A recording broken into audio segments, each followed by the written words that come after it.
6 एप्रिलला तामिळनाडूच्या मदुराई न्यायालयाने एक ऐतिहासिक असा निर्णय घेतला। 2020च्या लॉकडाऊन दरम्यान पोलिसांनी केलेल्या अमानुष मारहाणीत बाप लेकांचा मृत्यू झाला होता। त्यातले आरोपी असलेल्या 9 पैकी 9 पोलिसांना न्यायालयाने फाशीची शिक्षा सुनावली। तामिळनाडूच्या सातानुकुलम पोलीस स्टेशनमध्ये झालेल्या ह्या हत्या पोलिसांनीच केल्यानं सुरुवातीला ही केस पूर्णपणे पोलिसांच्या फेवरमध्ये होती। आरोपींनी सातानुकुलम पोलीस स्टेशनच्या प्रत्येक पोलिसाला मॅनेज करून ठेवलं होतं। हे पोलीस तपासासाठी आलेल्या जज साहेबांना शुद्ध टरकवत होते। सगळ्यांना या केसमध्ये झिरो होप्स होते। स्टेशन मधलं कुणीच फुटणार नव्हतं। तेव्हा मात्र एक लेडी हेड कॉन्स्टेबल समोर आली आणि सगळं चित्रच बदलून गेलं। तिनं नोकरी आणि कुटुंबाच्या सुरक्षेची पर्वा न करता सिनियर्सच्या विरोधात साक्ष दिली आणि नाहक जीव गमावलेल्या बाप लेकांना न्याय मिळाला। जिच्या डेअरिंगमुळे हे सगळं पुढे आलं ती लेडी हेड कॉन्स्टेबल कोण आणि तिनं या कठीण परिस्थितीला कसं हाताळलं सविस्तर जाणून घेऊयात आजच्या व्हिडिओतनं। नमस्कार, मी आरती आणि तुम्ही बघताय बोल भिडू। मार्च 2020 पासून भारतभरात लॉकडाऊन लागलं होतं। कोरोनाचा कमीत कमी संसर्ग होण्यासाठी पोलीस प्रशासन प्रयत्न करत होतं। ठरलेल्या वेळेनंतर नागरिक बाहेर फिरताना दिसले की एरवी नाकावरनं माशी न उठणारे मामा पोरासोरांना ताणून मारायचे। कुणी तर एखाद्या आगाऊ माणसासोबत असलेली कैक वर्ष जुनी खुन्नस सुद्धा याच लॉकडाऊन मध्ये काढून घेतलेली। पण तामिळनाडूमध्ये ही खुन्नस माणुसकीच्या पलीकडे गेली होती। 19 जून 2020 ला तुतीकोरन जिल्ह्यातल्या सातानुकुलम शहरामध्ये दुकानं बंद करण्याची वेळ संपल्यानंतर सुद्धा दुकान सुरू ठेवलं म्हणून सातानुकुलम पोलिसांनी 62 वर्षीय पी जयराज यांना उचलून नेलं। नंतर वडिलांना सोडवायला आलेल्या 31 वर्षीय बॅनिक्सला सुद्धा त्यांनी ताब्यात घेतलं आणि नंतर या बाप लेकांना 10 पोलिसांनी अमानुषपणे मारहाण केली। स्टेशन चीफ एस श्रीधरने आदेश दिले आणि बाकी 9 पोलिसांनी दोघांना नग्न करून बेदम मारलं। पाठ सोलून काढली। गुप्तांगातनं रक्त पडेपर्यंत मारून झाल्यावर कोठडीत सांडलेलं बाप लेकांचं रक्त त्या क्रूर पोलिसांनी त्यांच्याच कपड्यानं पुसायला लावलं। जयराज आणि बॅनिक्सच्या शरीरातनं इतकं रक्त गेलं होतं की त्यांना 6 वेळा कपडे बदलावे लागले। पण त्यांना मारणाऱ्यांना अजिबात दया येत नव्हती। दुसऱ्या दिवशी श्रीधरने दोघांना मेडिकल फिटनेस टेस्टसाठी नेलं। तिथनं न्यायाधीशांकडे कोठडीची मागणी करण्यासाठी नेलं आणि काहीच उपचार न करता सातानुकुलम पासून 100 किलोमीटर दूरवर असलेल्या कोविलपट्टी तुरुंगात टाकलं। 2 दिवस उपचारांशिवाय राहिल्यानंतर शेवटी 22 जूनला बॅनिक्स आणि 23 जूनला जयराज या बाप लेकांचा एका पाठोपाठ मृत्यू झाला। त्यांच्या शरीरावर अनेक जखमा होत्या। बऱ्याच प्रमाणावर अंतर्गत रक्तस्राव झाला होता। शिवाय जबर मारहाणीमुळे दोघांच्याही शरीरातली बरीच हाडं मोडून पडली होती। पोलिसांनी जयराज आणि बॅनिक्स यांचे मृतदेह बॅनिक्सची बहीण जे पर्सिस आणि आई सिल्वराणी यांना ताब्यात घ्यायला सांगितले। पण पोलिसांनी भाऊ आणि वडिलांवर केलेली अमानुष मारहाण पर्सिसने स्वतः पाहिली होती म्हणून त्या 10 पोलिसांवर कारवाई झाल्याशिवाय मृतदेह ताब्यात घेणारच नाही अशी भूमिका पर्सिसने घेतली। तिला सातानुकुलम शहरातल्या व्यापाऱ्यांनी 23 जूनला शहर बंद ठेवून पाठिंबा देखील दिला। जयराज आणि बेनिक्सच्या मृत्यूला जबाबदार असलेल्या पोलिसांवरती कारवाई करण्याची मागणी आता जोर धरायला लागली। हजारो लोक त्यांच्यासाठी रस्त्यावर उतरली। प्रशासनावरती दबाव वाढला आणि शेवटी मद्रास न्यायालयानं मध्यस्थी करून या प्रकरणाची चौकशी करण्याचं आश्वासन दिलं। पर्सिसने होकार दिला आणि 24 एप्रिल 2020 ला जयराज आणि बेनिक्सच्या मृतदेहांवर पोस्टमार्टम झाला आणि पोलीस बंदोबस्तात दोघांचे मृतदेह दफन करण्यात आले। दिलेल्या आश्वासनानुसार मद्रास हायकोर्टाच्या आदेशाने हे प्रकरण सीआयडी कडे गेलं। त्यांनी 1 जुलै 2020 च्या मध्यरात्री रघु गणेशला अटक केली। दुसऱ्या दिवशी प्राथमिक माहितीवरनं मुख्य आरोपी एस श्रीधर, बालकृष्णन आणि मुथुराजला अटक करण्यात आली। बाकी 6 जणांना सीआयडीनं अटक केली। नंतर मद्रास न्यायालयानं कोविलपट्टीचे तालुका दंडाधिकारी एम एस भारतीदासन यांना सातानुकुलम पोलीस स्टेशनला तपास करायला पाठवलं। आता मॅजिस्ट्रेट भारतीदासन हे सातानुकुलम पोलीस स्टेशनला गेले तर खरे, पण त्यांना आणि सोबत आलेल्या सहकारी कर्मचाऱ्यांना स्टेशन मधला कुठलाच कर्मचारी तपासासाठी सहकार्य करतच नव्हता। न्यायाधीशांच्या समोरच पोलीस कर्मचारी पुरावे मिटवण्याचा प्रयत्न करत होते। जज साहेबांसोबत पुरावे गोळा करण्यासाठी आलेल्या कर्मचाऱ्यांना मुद्दामून धक्के देत होते। पर्सिसने त्या 10 पोलिसांच्या विरोधात साक्ष दिली होती, पण केस अजून स्ट्रॉंग होण्यासाठी न्यायालयाला एक प्रत्यक्षदर्शी म्हणजे आय विटनेस लागणार होता। पण स्टेशन मधला कुठलाच पोलीस अधिकारी साक्ष द्यायला तयार होत नव्हता।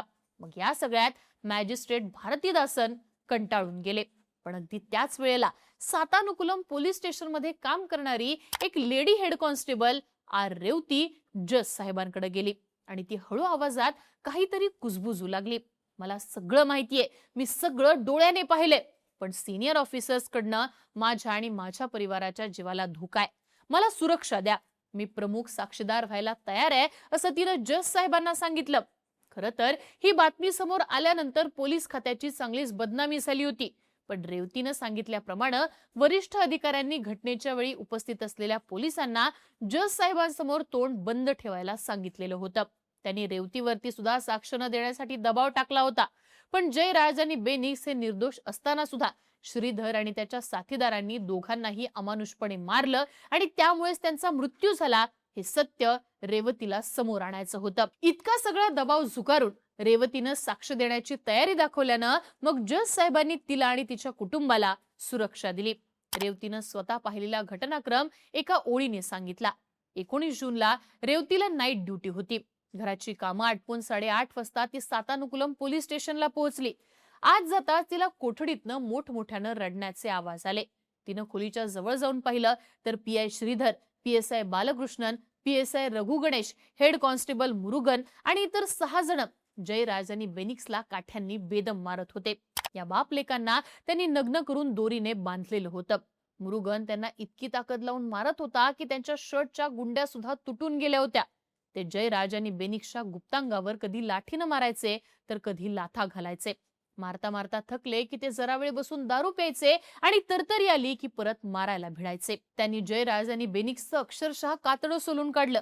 पण काही वेळानं त्यांच्या जखमांमधनं रक्तही वाहत होतं. ते खाण्यासाठी काहीतरी मागत होते तेव्हा रेवती कॉफी घेऊन कोठडीत गेली होती. पण श्रीधरनं तिला नकार दिला. रेवती त्यांना सोडून देण्यासाठी बोलत होती, पण त्यांनी रेवतीचं ऐकलंच नाही. उलट ते 10 जण जयराज आणि बेनिक्सला अजून जास्त मारायला लागले. रेवतीला त्यांच्या किंकाळ्या ऐकवत नव्हत्या. ती लगेच कोठडीच्या बाहेर येऊन बसली. कधी कधी त्या बाप लेकांचा आवाज इतका होता की रेवती थेट स्टेशनच्या बाहेर जाऊन बसायची. काही वेळानंतर रेवती आत गेली. तिला दिसत होतं की कोठडीत दोघांचं रक्त जिकडं तिकडं सांडलेलं होतं. त्यांच्या शरीरातनं सारखं रक्त वाहत होतं.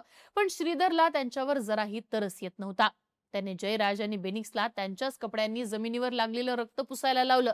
ते बाप लेक प्रचंड वेदनेनं कण्हत होते. न केलेल्या गुन्ह्यासाठी माफी मागत होते. अक्षरशः श्रीधरचे पाय धरत होते. पण श्रीधरवर त्याचा परिणाम शून्य होत होता. त्या दोघांना मन भरून मारून झाल्यावर श्रीधर आणि त्याच्या साथीदारांनी त्यांना तसंच पडू दिलं. त्यांच्या शरीरावरच्या जखमा दिसू नयेत म्हणून कपडे घालायला दिले. पण त्यांच्या शरीरातनं सारख्या वाहणाऱ्या रक्ताने ते परत परत लाल व्हायला लागले. हा प्रकार सकाळपर्यंत 6 वेळा झाल्याचं रेवतीनं आपली साक्ष देताना सांगितलं. रेवतीनं ही सगळी माहिती मॅजिस्ट्रेट भारतीदासन यांना दिली होती. नंतर तिनं ही साक्ष सीबीआय चौकशीसाठी आणि कोर्टात होणाऱ्या हिअरिंगसाठी न घाबरता दिली. तिनं सीबीआय तपासात सीसीटीव्ही मध्ये दिसणाऱ्या पोलिसांमधनं आरोपी पोलीस कर्मचाऱ्यांची ओळख पटवून दिली. तपास अधिकाऱ्यांना सीसीटीव्ही फुटेज सापडत नव्हतं. तेव्हा आरोपी पोलिसांनी ते डिलीट केल्याचं रेवतीने सांगितलेलं. तिने दिलेल्या साक्षीमुळे आरोपी पोलिसांचं कृत्य उघड व्हायला मदत झाली. ती माध्यमांसमोर बोलताना म्हणाली की हे सत्य सांगताना, हे सत्य उघड करताना मला जो त्रास झाला तो मलाच माहितीये. मला दोषी ठरलेल्या पोलिसांच्या कुटुंबाबद्दल खूप वाईट वाटतं, पण त्यांनी एवढं क्रूर वागायला नको होतं. रेवतीने दिलेली साक्ष आणि सगळे पुरावे तपासल्यानंतर सीबीआयने 28 सप्टेंबर 2020 ला 2027 पानांची चार्जशीट मदुराईच्या जिल्हा न्यायालयात दाखल केली. त्यानंतर न्यायालयानं 2020 पासून एकूण 105 जणांची साक्ष घेतली. त्यांची उलट तपासणी झाली. 9 आरोपींना 9 वेगवेगळे वकील लावले होते. त्यामुळे सगळ्यांचीच बाजू न्यायालयाला ऐकावी लागली. या दरम्यान ज्या ज्या वेळेला कोर्टाने रेवतीला बोलावलं त्यावेळी रेवती हजर राहिली आणि संपूर्ण सुनावणी दरम्यान तिनं आपली साक्ष जराही बदलली नाही. या काळात 9 आरोपींनी अनेक वेळा जामिनासाठी अर्ज केला, पण कोर्टाने ते सगळे अर्ज फेटाळून लावले. ही सगळी प्रक्रिया 6 एप्रिल 2026 पर्यंत चालली आणि शेवटी 6 एप्रिलला मदुराई जिल्हा न्यायालयाचे अतिरिक्त न्यायाधीश जी मुथुकुमारन यांनी हा गुन्हा दुर्मिळातला दुर्मिळ असल्याचं नमूद करून 9 आरोपींना फाशीची शिक्षा सुनावली. शेवटी बेनिक्सची बहीण पर्सिस, आई सिल्वरानी आणि हेड कॉन्स्टेबल आर रेवतीच्या संघर्षाला यश मिळालं. एकाच वेळेला तब्बल 9 पोलीस कर्मचाऱ्यांना फाशीची शिक्षा दिल्यानं या केसची चर्चा देशभरात झाली आहे आणि निर्दोष जीवांना न्याय देण्यासाठी आपल्या सिनियर अधिकाऱ्यांच्या विरोधात साक्ष देणाऱ्या रेवतीचं कौतुकही झालंय. दरम्यान रेवतीच्या या धाडसाबद्दल तुमचं मत आणि तुमची प्रतिक्रिया आम्हाला कमेंट बॉक्समध्ये लिहून नक्की कळवा आणि अशाच माहितीपूर्ण व्हिडिओसाठी बोलबिडूला सबस्क्राईब करा.